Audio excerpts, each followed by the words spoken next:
ใจเธอ เธอคือความรักในใจ แต่ฉันไม่ไว้ใจเขา เขาคือความสงสัย ในวันที่เธออยู่ข้างกายฉันรู้สึกสุข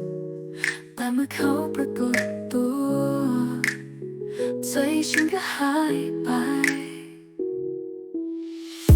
เธอคือแสงสว่างในวันที่มืดมน แต่เขาคือเงามืดที่ฉันไม่อยากเห็น เธอคือความหวังในวันที่ยากลำบาก แต่เขาคือความกลัวที่ฉันไม่อยากรู้ ฉันไว้ใจเธอ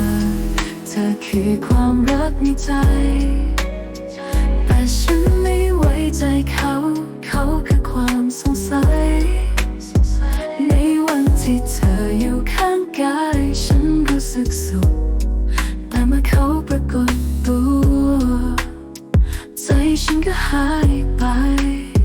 เธอคือแสงสว่างเธอคือความรัก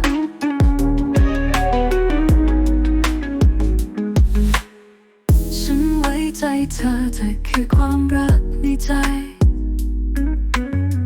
แต่ฉันไม่ไว้ใจเขา เขาคือความสงสัย ในวันที่เธออยู่ข้างกายฉันรู้สึกสุข แต่เมื่อเขาปรากฏตัวใจฉันก็หายไป ฉันคือความรักที่ฉันต้องการแต่เขาคือความสงสัยที่ฉันไม่อยากรู้ ในวันที่เธออยู่ข้างกายฉันรู้สึกสุข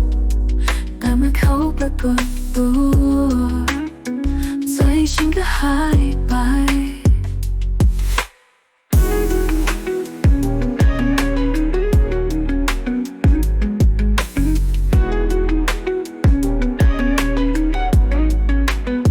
ฉันไว้ใจเธอ เธอคือความรักในใจ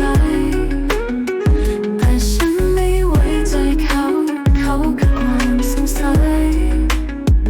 ในวันที่เธออยู่ข้างกายฉันรู้สึกสุข แต่เมื่อเขาปรากฏตัว